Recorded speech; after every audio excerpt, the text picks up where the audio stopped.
Hello my dear students, welcome to our channel Murugan Tech World. Easy to learn, easy to win. இந்த வீடியோவில் நம்ம என்ன பார்க்க போகிறோம் அப்படின்னா subject code AD 3301 data exploration and visualization சப்ஜெக்டோடைய unit wise important question with ஆன்சர்ஸோட லெக்சரல் வீடியோ சீரிஸ் தான் பார்த்துட்ருக்கோம். ப்ரீவியஸ் செஷன் வீடியோஸ்லாம் பார்க்காம இருக்கீங்க அப்படின்னா டிஸ்கிரிப்ஷனில் பிளேலிஸ்ட்டோட லிங்க் கொடுத்துருக்கேன், செக் பண்ணி பாருங்கள். இப்போ தான் நீங்கள் லாஸ்ட் மினிட் எக்ஸாம் ப்ரிப்பரேஷனில் இருக்கீங்கன்னா நம்ம வீடியோ உங்களுக்கு ரொம்ப யூஸ்ஃபுல்லாக இருக்கும். ஸோ உங்களுக்கு வேணுன்ற கண்டென்ட் லாஸ்ட் மினிட்ல என்ன தேவைப்படுது, இம்பார்ட்டண்டான டாபிக்ஸ் என்ன, அதோடைய கான்செப்ட் என்ன அப்படின்றத சொல்கிறதுக்கு மட்டும் இம்பார்ட்டன்ட் பாயிண்ட்ஸான நோட்ஸ் ரெஃபரன்ஸ்க்கு மட்டும் நம்ம யூஸ்ஃபுல்லாக இருக்கும் நம்ம வீடியோஸ். ஸோ உங்கள் ஃப்ரெண்ட்ஸுக்குமே ஷேர் பண்ணுங்கள். இந்த வீடியோவில் நம்ம பார்க்க போகிறது inequality and accessing the inequality. ஓகேவா, ஆல்ரெடி நான் உங்களுக்கு ஃபர்ஸ்ட் யூனிட்ல அந்த செகண்ட் யூனிட்லாம் ஃபுல்லாக சொல்லியிருப்போம். தேர்ட் யூனிட்ல யூனிவேரியன்ட் அனாலிசிஸ்னா என்ன, numerical summaries of level and ஸ்ப்ரெட்னா என்ன, நெக்ஸ்ட் இம்பார்ட்டண்டான டாபிக் ஸ்கேலிங் அண்ட் ஸ்டாண்டர்டைசிங், இது எல்லாமே பார்த்துருக்கோம். இப்போ இன்இக்வாலிட்டினா என்ன, அதை எப்படி நம்ம கால்குலேட் பண்ணுறது, அதாவது அதை எப்படி அனாலிசிஸ் பண்ணி மதிப்பிடுறது. ஓகேவா, எப்படி நான் ரெஃபர் பண்ணுறது, அதுதான் இந்த அசஸிங் இன்இக்வாலிட்டி அப்படின்றது. முதல்ல இன்இக்வாலிட்டி அப்படின்னா என்ன, ஈக்வாலிட்டி மீன்ஸ் ஒரு சம அளவுன்னு சொல்லலாம். Inequality means uneven distribution. ஓகேவா, refers to the uneven distribution of the variable. ஒரு சிங்கிள் வேரியபிளாக இருந்தால் ஓகேவா, ஒரு டேட்டா செட் இருக்குன்னா அதில் இருக்க ஒரு சிங்கிள் வேரியபிளோட இன்இக்வாலிட்டியை பற்றி நம்ம சொல்ல போகிறது தான் இந்த இன்இக்வாலிட்டி அப்படின்னு சொல்கிறது. அதாவது ரெண்டுமே இல்லாமல் அன்ஈவன் டிஸ்ட்ரிபியூஷன். நெக்ஸ்ட் அதை எப்படி அசஸிங் பண்ணுவோம், அதாவது கால்குலேட் பண்ணி வேல்யூ பண்ணி பார்ப்போம் அப்படின்றது தான் இந்த அசஸிங் த இன்இக்வாலிட்டி அப்படின்னு சொல்கிறோம்.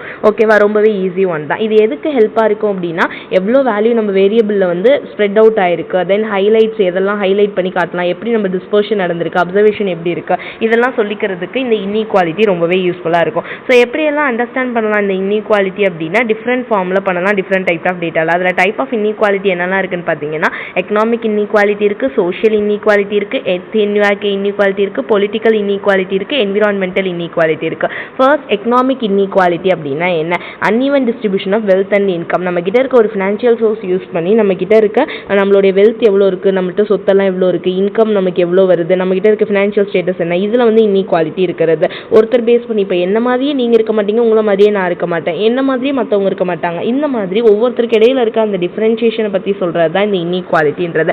அது எக்கனாமிக் இன்இக்வாலிட்டி. சோஷியல் இன்இக்வாலிட்டினா நம்ம ஒரு ஸ்டேட்டஸ், ஹெல்த் கேர்லையோ இல்லை ஜெண்டர்லையோ, இப்போ ஒரு மேல் ஃபீமேல்னு இருக்குது, நம்ம ஒரு வீடு வச்சிருக்கிறதுல பெரிய வீடு வச்சிருக்காங்க, சின்ன வீடு வச்சிருக்காங்க, இந்த மாதிரியெல்லாம் டிஃபரன்ஸ் ஆகுது பார்த்தீங்களா. நம்ம ஒவ்வொருத்தருக்கும் ஒவ்வொரு கேட்டகரி இருக்கும், இதை பற்றி சொல்கிறது சோஷியல் இன்இக்வாலிட்டி. அதே மாதிரி ஹெல்த்தை பேஸ் பண்ணி வர்றது, பொலிட்டிக்கலை பேஸ் பண்ணி வர்றது, என்விரான்மெண்ட்டில் பேஸ் பண்ணி வர்றது, இந்த மாதிரி டிஃப்ரெண்ட் டைப்ஸ் ஆஃப் மெத்தட்ஸ் அதாவது டைப்ஸ் ஆஃப் இன்இக்வாலிட்டி இருக்குது. இதில் மெத்தட்ஸ் ஃபார் அசஸிங் இன்இக்வாலிட்டி, அதுக்கு முன்னாடி நமக்கு தெரிஞ்சுக்கிறதுக்கு முதல்ல கீ கான்செப்ட்ஸ்லாம் என்ன இந்த இன்இக்வாலிட்டின்னு பண்ணணும். நீங்கள் நோட் பண்ணிக்கோங்க, நான் சொல்கிறேன். நார்மலாக என்னெல்லாம் கீ கான்செப்ட் இருக்குது நம்ம இன்இக்வாலிட்டின்னு பார்த்தோம்னா, ஃபஸ்ட்டு சென்ட்ரல் டெண்டன்சி மெஷர் பண்ணியிருக்கணும். சென்ட்ரல் டெண்டன்சி மெஷர் பண்ணியிருக்கணும்னா நமக்கு தெரிய வேண்டிய விஷயங்கள்லாம் என்ன, மீன், மீடியன், மோடு, இதை மூணுமே நமக்கு கிளியராக தெரிஞ்சிருக்கணும். நம்ம கிட்ட இருக்க டேட்டா செட்டில் சிங்கிள் வேரியபிளுக்கு எப்படி இருக்குது அப்படின்றத நம்ம ஐடென்டிஃபை பண்ணி வச்சிருக்கணும். ஓகே, அது தெரிஞ்சிருக்கணும். நெக்ஸ்ட் பார்த்தோம்னா மெஷர்ஸ் ஆஃப் டிஸ்பர்ஷன். டிஸ்பர்ஷனாக நம்ம என்னன்னு சொல்லியிருக்கோம் ஆல்ரெடி, நம்ம எவ்வளோ ஸ்ப்ரெட் அவுட் ஆயிருக்கு நம்ம டேட்டா, அதுக்கு நமக்கு தெரிய வேண்டியது ரேஞ்ச் எவ்வளோ, வேரியன்ஸ் எவ்வளோ, ஸ்டாண்டர்ட் டிவியேஷன் எவ்வளோ,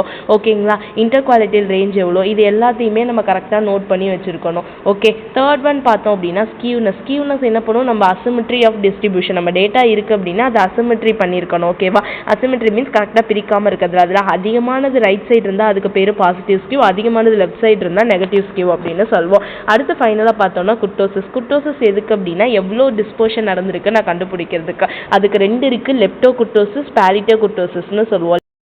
லெப்டோகுர்டோசிஸ் அப்படின்னா அதிகமான மோர் அவுட்லையர்ஸ் இருக்கிறதுக்கு பேர் லெப்டோகுர்டோசிஸ். அதுவே ஃபியூவர், அதாவது கம்மியான அவுட்லையர்ஸ் இருந்துச்சுன்னா அதை பாலிட்டோகுர்டோசிஸ் அப்படின்னு சொல்லுவோம். ஓகேவா, these are the some techniques என்னெல்லாம் கீ கான்செப்ட் யூஸ் பண்ணுறோம் இன்இக்வாலிட்டி. இதை நீங்கள் நோட் பண்ணிக்கோங்க. இதனால் நம்ம ப்ரீவியஸ் வீடியோவில் பார்த்தது. ஸோ ஜஸ்ட் ஒரு ஓவர்வியூ மட்டும் நான் சொல்கிறேன். இப்போ method for assessing the inequality. Assessing அப்படின்னாலே நம்ம சொல்லிட்டோம் எப்படி எல்லாம் வேல்யூ பண்ண போகிறோம் அப்படின்றது தான். அதை எப்படி மெஷர் பண்ணி எப்படி வேல்யூ பண்ண போகிறோம்னா சம் டெக்னிக்ஸ் இருக்குது அதுக்கு மெஷர் பண்ணுறதுக்கு. ஓகே, ஃபஸ்ட்டு ஜெனி இண்டெக்ஸ் அப்படின்னு சொல்லுவோம், ஜெனி கோஎஃபிஷியன்ட் அப்படின்னு சொல்லுவாங்க. ஓகே, இது எதுக்கு அப்படின்னா நம்ம இன்இக்வாலிட்டியை மெஷர் பண்ணுறதுக்கு எந்த ரேஞ்சில்னா 0 to 1 ரேஞ்சுக்குள்ளே நம்மளோட இன்இக்வாலிட்டியை மெஷர் பண்ணுறது தான் இந்த ஜெனி இண்டெக்ஸ் அப்படின்னு சொல்லுவோம். இது காமனாக யூஸ் பண்ணுற டெக்னிக் தான். எதில் அப்படின்னா இன்கமோ வெல்த் டிஸ்ட்ரிபியூஷன்லாம் இருக்குது அப்படின்னா இந்த இன்கம் அண்ட் வெல்த் டிஸ்ட்ரிபியூஷன் எப்படி இருக்குன்னு நம்ம ஐடென்டிஃபை பண்ணுறதுக்கு, அதில் இருக்க இன்இக்வாலிட்டியை கண்டுபிடிக்கிறதுக்கு இந்த ஜெனி கோஎஃபிஷியன்ட் யூஸ் ஆகும். ஓகே, எக்ஸாம்பிள்னா இதுதான், ஒரு ஸ்மால் பர்சன்டேஜ் ஆஃப் பாப்புலேஷன் எடுத்துக்கிறோம், அதுக்குள்ளே இருக்க வெல்த் குவாலிஃபிகேஷன் எப்படி இருக்குன்னு நான் ஸ்ப்ரெட் பண்ணுறதுக்காக யூஸ் பண்ணுறது. அடுத்து லா, லாரன்ஸ் கர்வ். லாரன்ஸ் கர்வ் அப்படின்னா எதுக்குன்னா நம்ம பேசிக்காக இதுவுமே இன்கம் அண்ட் வெல்த்தை தான் வந்து இது பண்ணும். ஓகேவா?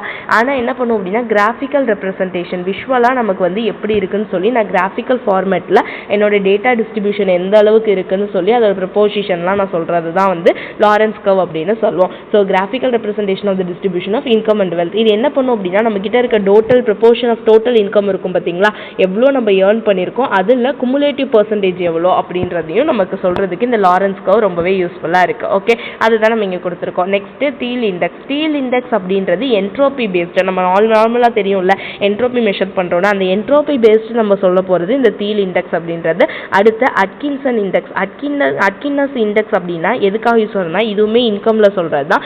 எவ்வளோ சேஞ்சஸ் வந்து லோயர் எண்டுக்கும் அப்பர் எண்டுக்கும் இருக்குது, அதிகமாக சம்பாதிக்கிறவங்களுக்கும் கம்மியாக இருக்க ஏர்ன் பண்ணுறவங்களுக்கு எந்த அளவுக்கு டிஃப்ரென்ஸ் இருக்குன்னு நான் கண்டுபிடிக்கிறதுக்காக யூஸ் பண்ணுறது அட்கின்சன் இண்டெக்ஸ் அப்படின்னு சொல்லுவோம். அடுத்து variance of income or wealth. இன்கமோ இல்லை வெல்த்தோ ரெண்டுலையுமே இருக்க வேரியன்ஸ் எவ்வளோ ஸ்ப்ரெட் அவுட் இருக்குது அப்படின்னு பார்க்கறதுக்கு நான் யூஸ் பண்ணுவேன். ஓகே, இந்த மாதிரி டிஃப்ரெண்ட் டெக்னிக்ஸில் வந்து நான் என்ன பண்ணலாம் அப்படின்னா இன்இக்வாலிட்டி மெஷர் பண்ணலாம். மெயினாக அடுத்து பார்த்தோம் அப்படின்னா விஷுவலைசிங். எந்த மாதிரியெல்லாம் விஷுவலைஸ் பண்ணி பார்க்கலாம், இது நீங்கள் எக்ஸ்ப்ளோர் பண்ணுறதுக்கு ஓகே இப்படியெல்லாம் இருக்குன்னு நான் மெஷர் பண்ணுறதுக்கு இந்த ஜெனி இண்டெக்ஸோ லாரன்ஸ் கர்வ் தான் ரொம்ப மெயினாக யூஸ் பண்ணுறது.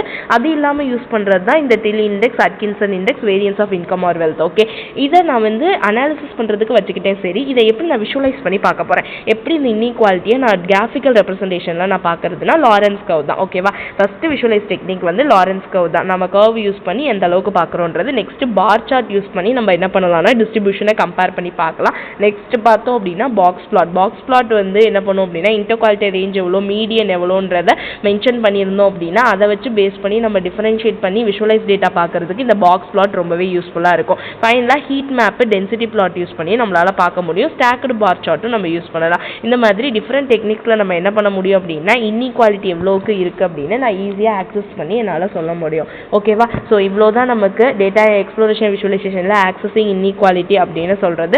நம்ம ஒரு டேட்டா இருக்குன்னா அதுக்கு இடையில உள்ள அன்ஈவன் டிஸ்ட்ரிபியூஷன் எந்த அளவுக்கு இருக்குது அப்படின்னு சொல்லி அதோட குவாலிட்டி குவான்டிட்டி எல்லாத்தையும் செக் பண்ணி எவ்வளோக்கு டிஸ்பர்ஷன் இருக்குன்னு நான் காட்டுறதுக்காக எடுத்துக்கிறது தான் இந்த inequality and assessing inequality technique. ரொம்பவே சிம்பிள் கொஷின் தான். கேட்டாங்க அப்படின்னா நீங்கள் எல்லா கொஷினோட கம்பைன் பண்ணியே எழுதலாம். ஈஸியாக நீங்கள் ஒரு சர்டைன் டாபிக்ஸ் தான் இந்த யூனிட்ல இருக்குது, அதை மட்டும் கவர் பண்ணியிருந்தீங்க அப்படின்னாலே இந்த யூனிட்ல ஒரு கொஷின் உங்களால் அட்டன் பண்ண முடியும். மறக்காமல் வீடியோ உங்கள் ஃப்ரெண்ட்ஸுக்கும் ஷேர் பண்ணுங்கள். முருகன் டெக் வேர்ல்ட் சேனலை சப்ஸ்கிரைப் பண்ணிக்கோங்க. பக்கத்தில் இருக்க பெல் ஐக்கானையும் கிளிக் பண்ணிக்கோங்க. அப்போ தான் நான் போடுற வீடியோஸ் உடனே நோட்டிஃபிகேஷன் அவங்க மொபைலுக்கு வரும். Stay tune. நெக்ஸ்ட் வீடியோவில் நெக்ஸ்ட் டாபிக் பார்க்கலாம். தேங்க்யூ.